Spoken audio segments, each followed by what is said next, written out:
My name is Sim Kern, pronouns they, them, and I want to help you teach your child to read. I have over 10 years experience as a reading teacher, literacy specialist, and a director of literacy interventions. I have a master's degree in education, and in my time teaching, I taught reading to over 1,000 students. I'm now social distancing at home, and I'm currently teaching my 3-year-old daughter and my 5-year-old nephew to read.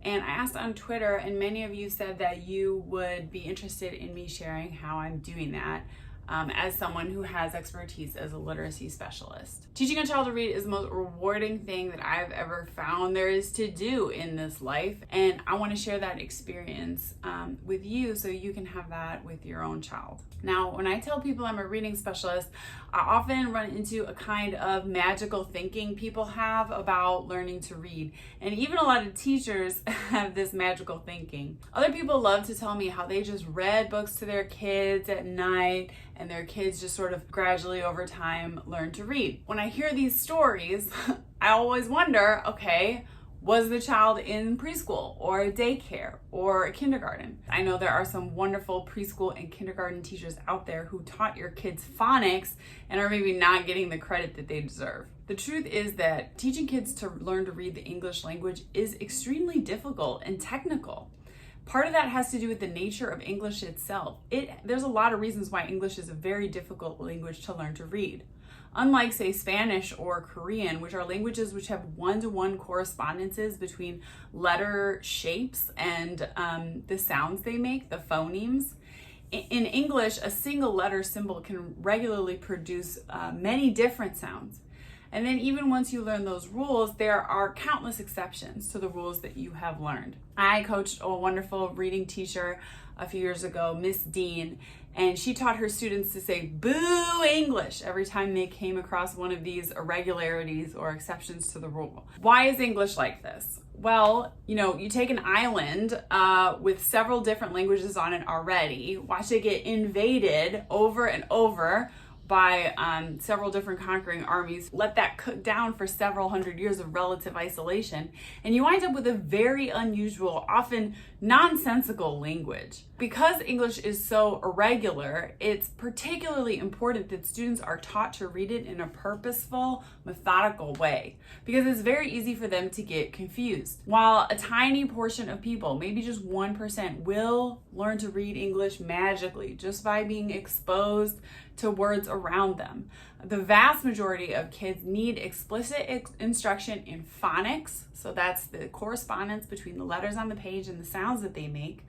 and the rules of reading English in order to become fluent readers.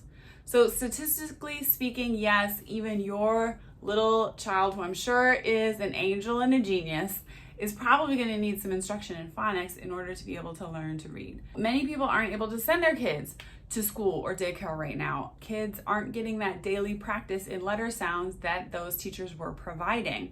And maybe virtual learning is going to be enough for them to learn to read on their own, but maybe you want to supplement that, or maybe virtual learning isn't really connecting with your kid right now. I believe that you can teach your own child to read. In fact, you can teach your own child to read very, very well, just as well as a literacy specialist, as long as you have this to help you out, okay? Teach Your Child to Read in 100 Easy Lessons by Sigfried Englemann. This book in and of itself is a comprehensive early literacy curriculum that will take your child from reading their very first letter sounds all the way to reading stories like this in just 100 lessons that take between 15 minutes and 20 minutes a day, maybe a half an hour. This is not an ad for that program or this book. It's not a paid promotion. I am just entirely convinced from all my years of practical classroom experience and reading research that this program is absolutely the best tool out there for parents at home to give their kids a strong foundation in reading. Once your kid finishes these 100 lessons, you're gonna see their reading just take off. And the really good news is this book is incredibly cheap. It is $13.07 on Amazon right now.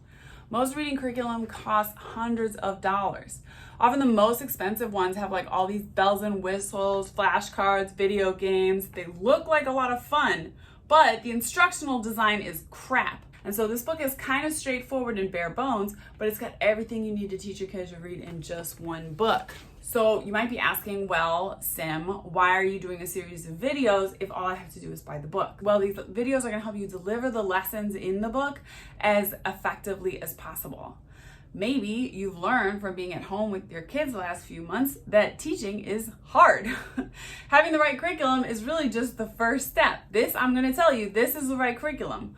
But you have to know how to deliver those lessons effectively, correctly, in a fun way that's going to keep your kids engaged even when it gets hard. Because learning to read is difficult. I've searched around a bit on YouTube to see if something like this already exists, and so therefore I don't need to make it. And while I found a ton of reviews of this book, there's a lot of homeschool parents out there saying, you know, hey, this book was great. It really helped me teach my kids. I haven't seen anyone do what I got planned, which is sort of a deep dive on exactly how to use this book. This is the type of professional development that I would give to my teachers when I was a literacy coach before they'd start the school year. And now I want to provide that to just all the parents out there at home who want to teach their kids. In today's video, I'm going to just explain who is this book for and who is it not for, how to know whether your child is ready to learn to read, and then I'm going to delve into the why of this curriculum. Why is it put together the way it is, and what makes it so special? Why is this book different from all these other reading curriculum out there? I think it's really important for you to understand that why of the book, because very few of us remember how we were taught to read. And so some of the activities may seem nonsensical or confusing. You may not understand why you're asking your kid to do the things that you're doing. Understanding why all these practices build systematically to get them to be fluent readers is really going to help you if they get stuck. It's going to help you keep them motivated. You know, it's very hard to like sell something if you don't understand it. So if you don't understand why you're teaching reading the way you are, it's going to be harder for you to make it effective for your kids. I'll also be honest with you about the drawbacks of this program, like what are the cons at the end. And those are basically the things that I'm going to be addressing in future videos, those places where your kids might get stuck or demotivated, and then what you can do to support them. I'm going to release this video at the same time as teaching you the correct letter sound pronunciation, because that's really the only thing that I think you can mess up in a way that's really hard to backtrack from. So, you know, once you get the book and you're introduced to the curriculum, you don't need to wait until all these videos come out. But I do think you should watch this video and then the letter sound pronunciation video before you get started to make sure you're producing those letter sounds in the right way and not teaching your kids something incorrect. And there is a letter sound pronunciation guide chart in the front, but I really think it helps to hear it vocalized. In other future videos, I'll be modeling what each component of these lessons should look like. I'll talk about how to motivate your kids to persist even when they're getting difficult, even when kind of the novelty of the curriculum wears off. I'm going to do an entire video on dyslexia and adaptations for students with dyslexia, how you're going to need to build in a little bit more practice, and how to troubleshoot for kids with some other disabilities. I'll do a whole video just on handwriting and teaching correct grip and letter formation, because I think that's a whole another can of worms. I'll also just trying to be answering and collecting your questions as we go so that I can answer those in future videos as well. So who is this program for? Most 4 and 5-year-olds are ready to learn to read, as well as the book says 3.5-year-olds who are sort of more advanced with their language. So if your kid's like talking a lot and you're reading to them a lot and they can repeat words back to you pretty clearly, they may be ready for this book. I started as soon as my daughter turned 3 because I just couldn't wait. And also I'm a literacy specialist, so obviously I've been working with her on her literacy since she was 6 months old. And so I kind of had a feeling that she was ready for those skills. The way you can just check is start doing the first few lessons with your kids, and they should seem pretty effortless. The kids really shouldn't struggle on those first 1 through 3 lessons. They should feel very easy, and your kids should be very, very successful. If they're really struggling to do those phonemic awareness tasks, which is where you're slowly saying the sounds in a word and they're saying those sounds back to you. If that's really hard for them, you might just give it another couple months and then try again. This book is a great curriculum for ESL kids because it doesn't include a lot of unfamiliar vocabulary that they're not going to be familiar with. This book is great for dyslexic students, but you will need to build in additional practice. It may be one of the better tools for a lot of kids with different types of disabilities, including intellectual disabilities, but you'll find the pacing is probably too fast for them. You can still use this as the bare bones sort of guidelines of where I need to go in terms of skill development with a student with intellectual disability, but you'll need to really slow it down and do lots more practice if they have a slower processing speed or a more limited working memory. Who is this book not appropriate for? It's not the best tool for older readers who are, maybe 4th grade and up, and they've learned to read, but they're making lots of mistakes and they're showing those dyslexic tendencies. There's a lot of other remedial programs that unfortunately are more expensive than this one, but that would be more effective for those older readers. I'm afraid that this is gonna feel babyish for older students, unless if they're older kids who are just becoming verbal, maybe they have autism or Down syndrome, they're just becoming verbal at an older age, this book may work with them. I've had success with those students, with students who are in 6th or 7th grade and are really just becoming verbal and just learning to read and write, and this book has worked with them. Now I want to get into all the reasons why this program is so effective and why I'm recommending it to you so that you can be really excited about using it with your kids. First off, this program is comprehensive. Everything your child needs to learn to read and nothing they don't. This curriculum provides the phonemic awareness practice, phonics, reading comprehension, and handwriting practice all in one. And all those components are going to support their ability to read fluently. The second reason is it's systematic. So I just have to gush for a second about the beautiful instructional design of this program. You'll notice that the letters are not taught in order of the alphabet. They're introduced very strategically, according to their frequency in the English language and other factors. So that way your child learns a bank of highly useful sounds early on, so that just by lesson 13, they're already reading short stories on their own. This principle is also applied to what phonemes are taught, what sounds are taught. So all the vowels are introduced in their short form first, except for E. The long E sound is taught first rather than the short S sound. And that's because the long E sound is more useful to early readers. There are really important words like me and see, which use the long E sound, and teaching that sound first is what the creators of this program researched and found to be the most effective way to present these sounds to kids. Also notice that the font or the orthography is a little bit unusual. Unlike most reading curriculums, the more formal style A sound or A is taught first. That's to help kids distinguish it from D, because early readers often confuse A and D when the A without the serif on top is taught. You'll notice that the long E sound, all the long vowels are taught with their hats on, as I call it, to let you know that those are the long E sounds. You'll see the hood on the F is exaggerated. That helps kids from confusing it with a T sound. TH and SH are taught as one character with the letters connected to help kids visually learn it first. Okay, these are connected.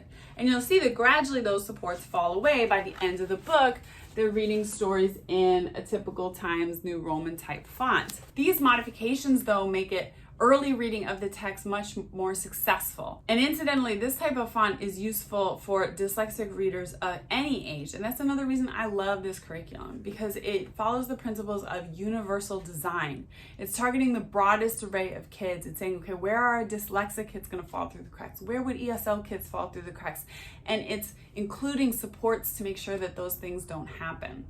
So this curriculum isn't just designed to work with some kids or with average kids or the brightest kids. It's designed to accommodate a very wide array of learning differences, so it can be accessible to all. The third reason that I love this curriculum, and this is what makes it so special, is that phonics are taught before sight words. and sounds are taught before letter names. Kids don't get to learning the alphabet until towards the very end of the curriculum.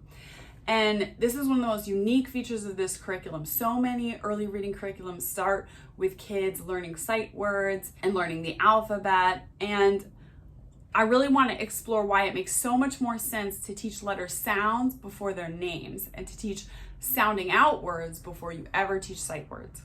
So English is a phonetic language. When you are a fluent reader, your eye skims over text in an arcing movement called a saccade. Your brain is rapidly decoding the letters and letter patterns you see into sounds, as opposed to, say, a language like Chinese, which is character-based, where your visual processing is stronger than the sound processing because it's a visual rather than a phonetic language. Because English is a phonetic language, when you hear, on some level, you hear the words in your head. About 80% of English words are regular, which means that they can be decoded, they can be sounded out.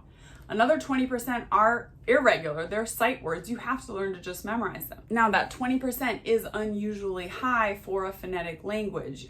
English is an exceptionally irregular language. Boo English. But again, 80% are regular. So having the tools to sound outward is still going to help your kids sound out the vast majority of words. So we want them to approach every new word they're encountering for the first time with, let me try to sound this out first, not let me guess or let me, try to memorize it like a picture rather than let me try to decode the sounds, okay? Now, if your child has already had some reading instruction from their preschool or daycare and you've noticed that they've been being taught sight words, have no fear. The curriculum will still work, but it may take more repetitions for them to switch, especially in these early reading lessons, from guessing at words and trying to do sight word reading to sounding out words. And this is what I'm finding with my nephew I'm teaching, who's 5 years old. He spent a few more years in preschool being taught sight words in the alphabet. And so it just took a little bit longer actually for him than my 3-year-old to get used to correctly sounding out words. And he's still a little bit more prone to guessing at the words because he's not relying on the sounding out method. So you can definitely still use this approach if your kids have been taught sight words in the alphabet, but know that you're going to really need to stress that every new word we're approaching, we're sounding it out. The fourth reason that I love this curriculum is that it's designed to be error-free. The lessons should feel relatively easy. Now, that doesn't mean they don't require focus and concentration, but the mastery levels should be high. They shouldn't be making a ton of errors. And when they do start making errors, I'll talk about what to do in a future video on error correction and teaching to mastery. Now, mastery means they're doing most tasks with 95 to 100% accuracy, so they're not making a lot of mistakes throughout the course of the lesson. And this means when they make a mistake, you're going to correct the mistake in a way that's actually scripted in the book. They tell you how you correct mistakes, which is great. Very few curriculums do that. New skills and concepts are introduced very gradually so they become effortless. So even if the activities seem like they're too easy for your child, don't skip anything. Trust the program. Every aspect of the lesson is strategic and based on scientific research. So I would never skip any of the activities in this book. Sometimes you will need to provide more practice if your kids aren't doing it to mastery. So sometimes they may need to do more, but don't skip and do less than what's here, or you're going to run into trouble further down the road. This is another reason why it's actually not great to mix this curriculum with other approaches, because that's going to end up confusing your kids. Obviously, still keep read to them as many picture books as you can at night, at nap time, but I would avoid pairing this with other phonics games or apps or curriculum because you're going to end up confusing them. They're going to be introducing letter sounds in different orders, using a different orthography, again, like that funny font that this program uses, and that's going to just kind of trip them up and frustrate them. After you get through the 100 lessons, your kid, again, their reading's going to take off. It's going to be harder to mess with, okay, once they've got this really strong foundation.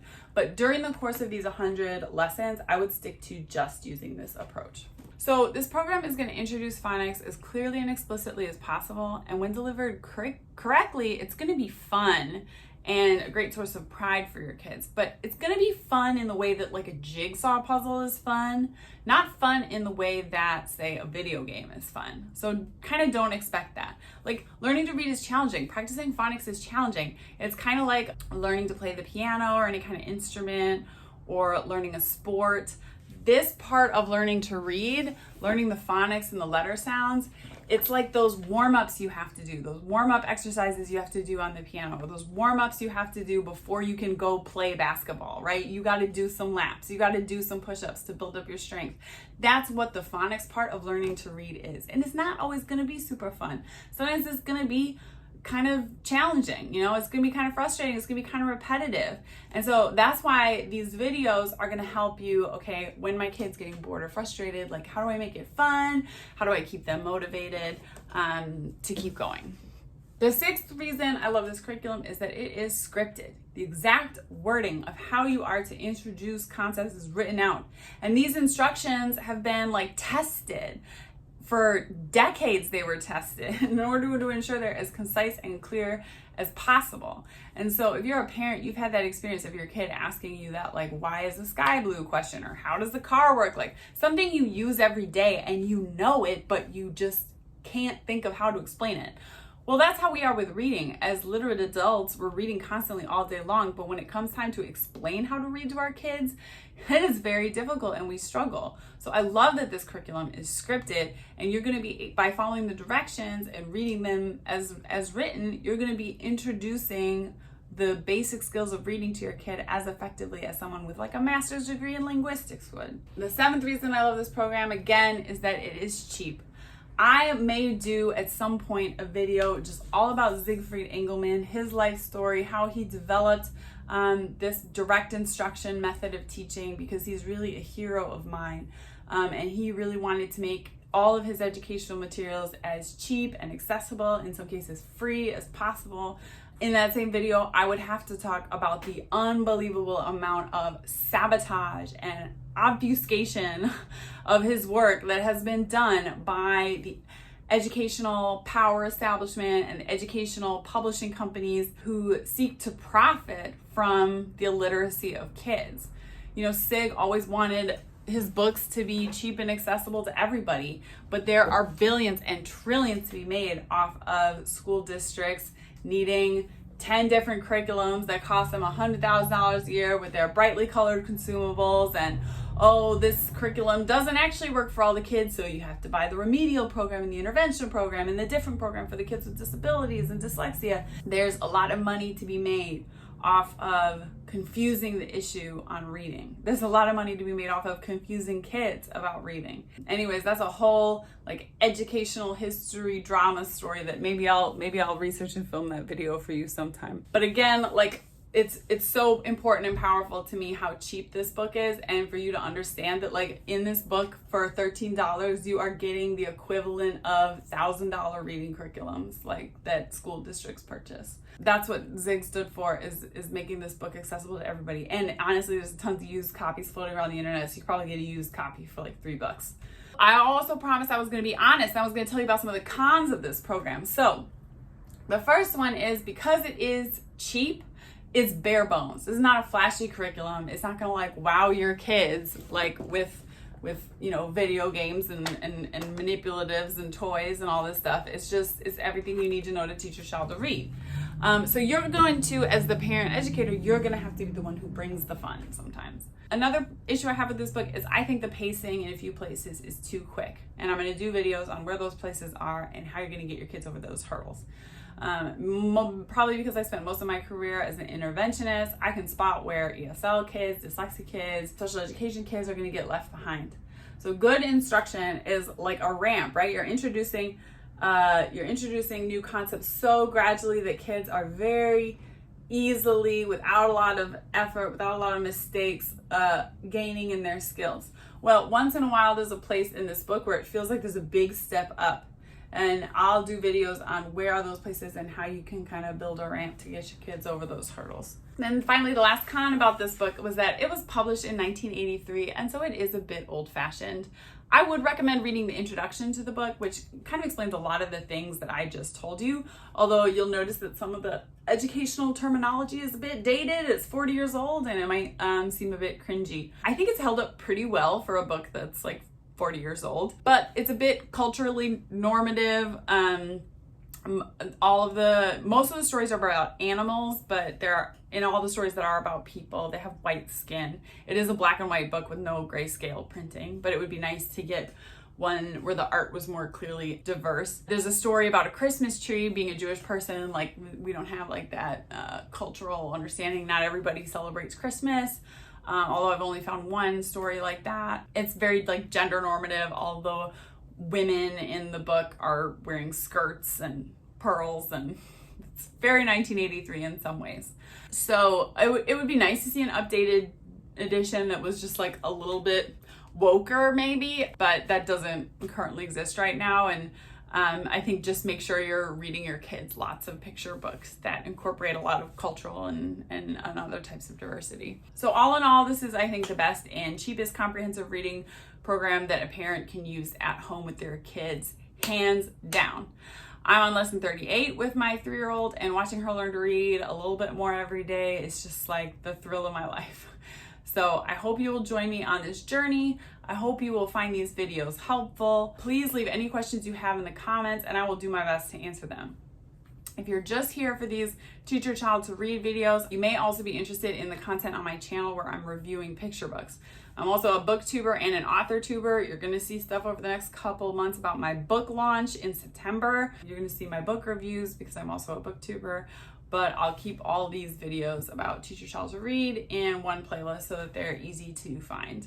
I'll see you in the next video, where I'll be demonstrating the correct pronunciation of all the letter sounds or phonemes, as we call them, that are introduced in this book. Once you have this video and that video, go ahead and start teaching your kids, start using the lessons. I hope you have a great time with them, and as you have questions or problems arise, go ahead and leave me questions in the comments. And please subscribe, because that way you'll make sure you don't miss any of this great content. And I'll see you next time.